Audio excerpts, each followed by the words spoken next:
Hey guys, it's me again. Horrible stats out there. 3 out of 10 Canadian owner-operators fail within their first 18 months of becoming an owner-operator. The stats in the US, a lot worse. So in today's video, we're gonna get into and we're gonna dissect in detail what these drivers do wrong, what you can do different, and hopefully we're gonna bring these stats down.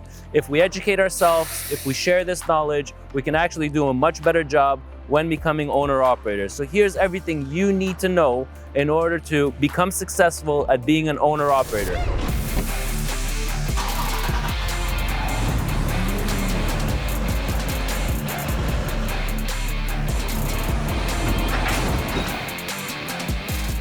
So, you're thinking of becoming an owner-operator. Well, I've made a list of the top 12 reasons why owner-operators fail in the 21st century. So I've compiled my list, probably of the most recent data.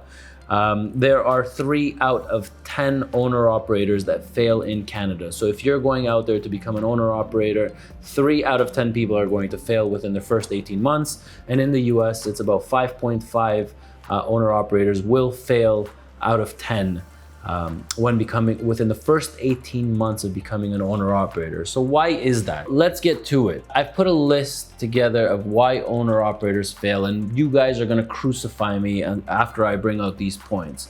But the reason why I'm going to be I'm gonna be a straight shooter. I ain't gonna give you the BS. I'm gonna give you the real reason, because I really want you guys to make the right decision when becoming an owner-operator. So I've seen these things over the last 15 years. I see where people go wrong. I see what they do.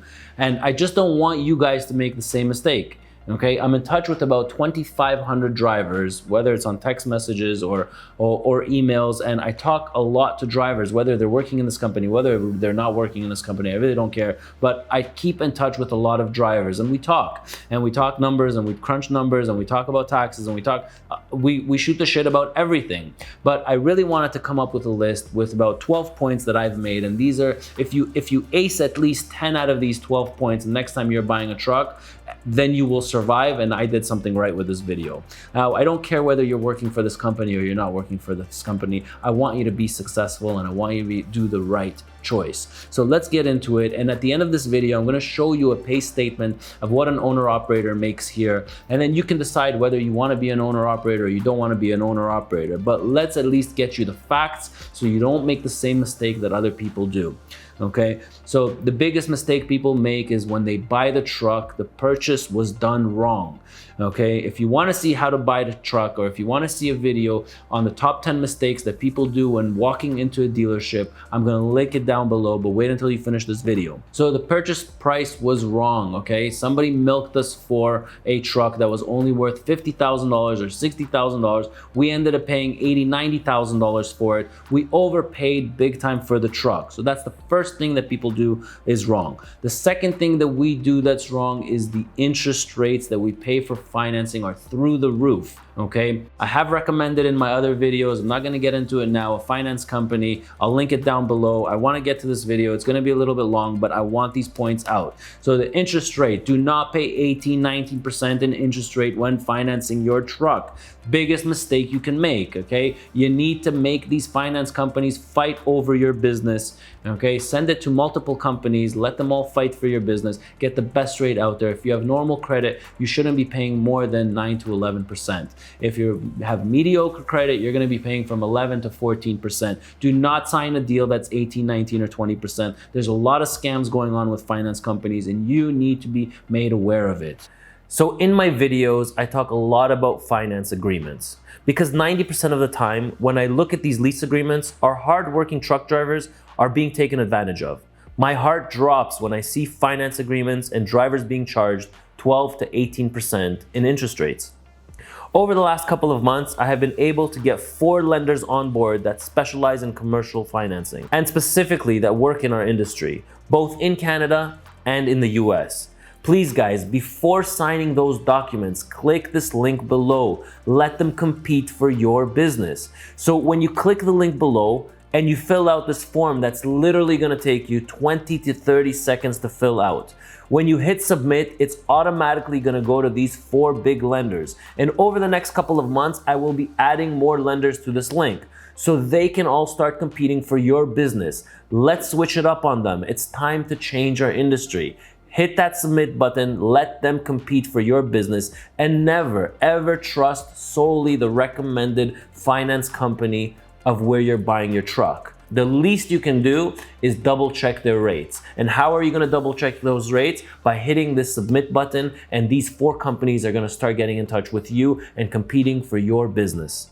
Number 3, the duration of the finance agreement is done wrong. I see a lot of owner operators coming into this company. Okay, and I talk to them about the lease agreement that they signed with the finance company, and I see what kind of payments they have and the duration that they have. So it blows my mind the interest rate that these finance companies are getting away with charging these owner operators.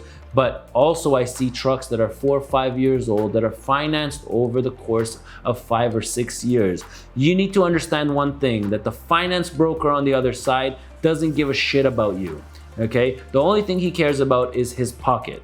Okay, the more they extend your finance agreement, the more commissions they make. Get it through your head. Do what's comfortable for you, not what's comfortable for them. You're financing a 5-year-old truck, you shouldn't finance it more than 3 years. You're financing a 3-year-old truck, it shouldn't be more than 5 years. I hate to see trucks that are 4 or 5 years old and the finance agreement is for the next 5 or 6 years. It's just wrong. Trucks don't last that long. The next point, I can't really blame drivers for. There is a step-by-step process that you can do on how to properly purchase a truck. I see a lot of drivers go wrong when their trucks are not reliable.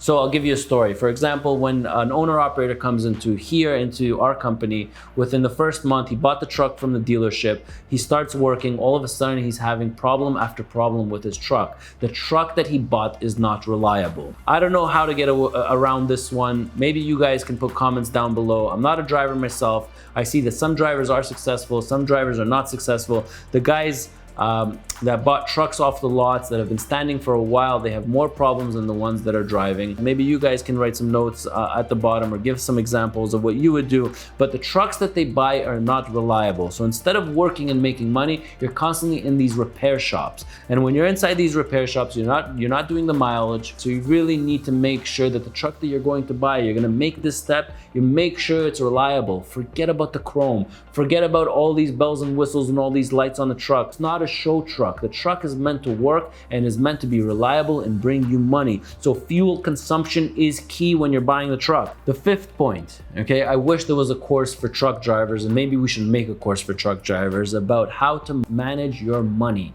The managing skills of money that truck drivers have is just poor. I see it all the time. They make $5,000, they spend $5,000. They make $7,000, they spend $7,000. We really need to manage money a lot better, and maybe we should all be reading books about it, and maybe we should take a small course about it.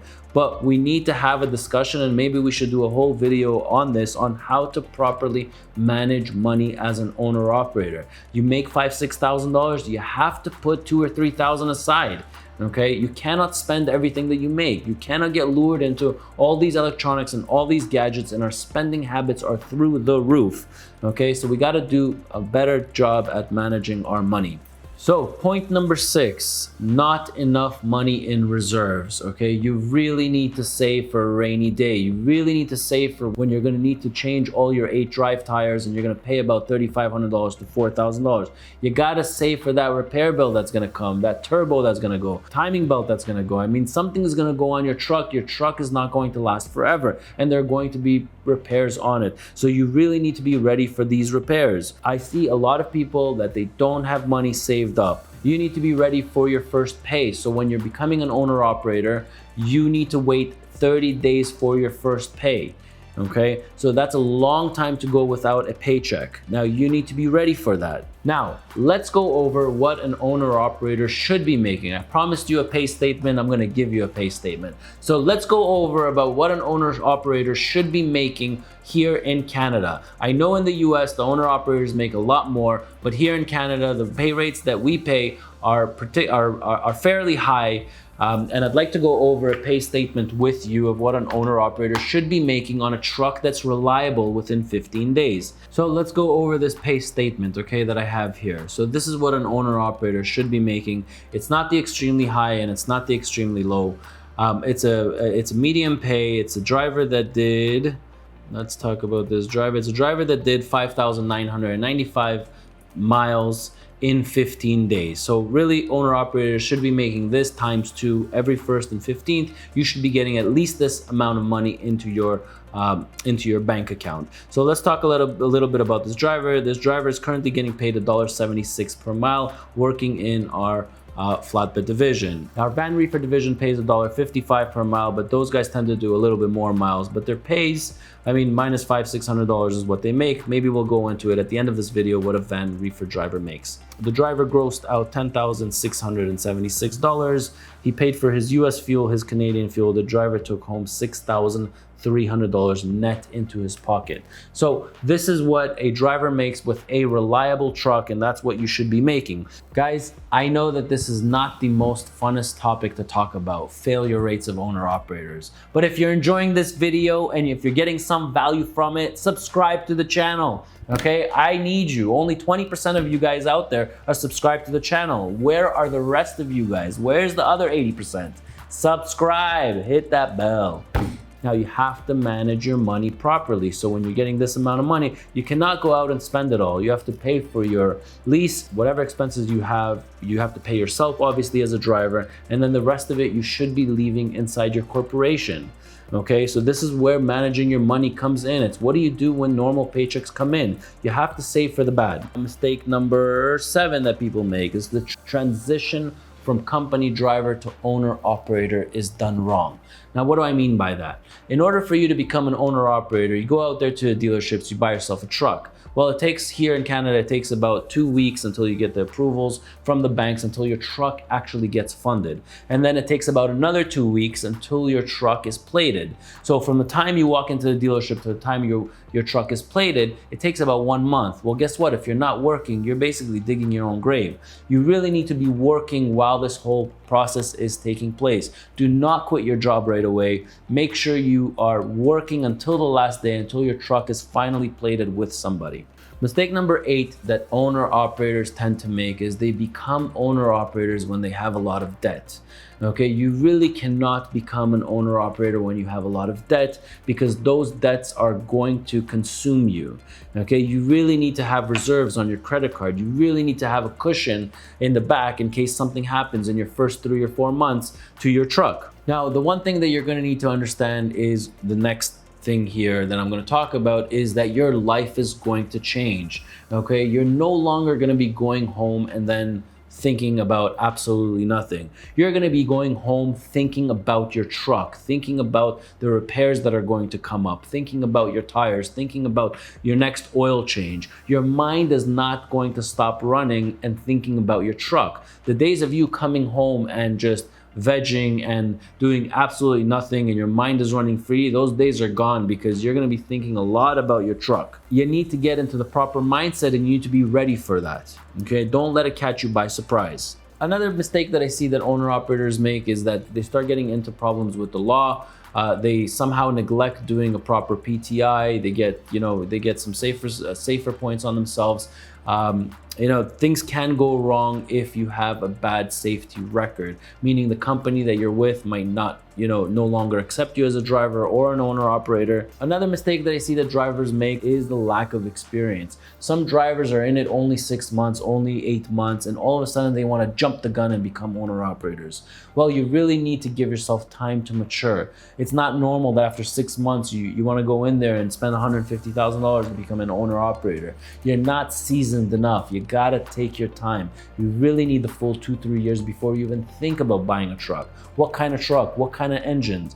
I know that Brian's going to be doing a great video on engines that is coming up, on different types of engines. But when you're only in it for 6 months or 8 months, you really are not educated enough on what trucks and what engines, and you really should give yourself the time to learn. The last point that I can talk about, which is point number 12, is you really need to live within your means. Don't think that now because you're becoming an owner operator, all of a sudden you'll have a whole whack of cash and you'll be able to spend and take luxury vacations and and do much more than when you were as a company driver. You really should live within your means. You should build up that wealth within your corporation and save for that rainy day, and then you can start taking on more expenses. The one thing that I hate seeing is guys becoming owner operators, and then all of a sudden within 3 or 4 weeks they buy themselves a brand new Ford F-150 pickup truck, and it's standing 27 out of the 30 days it's standing parked in their garage. So don't do that. Do me a favor, please, save a little bit of money for a rainy day,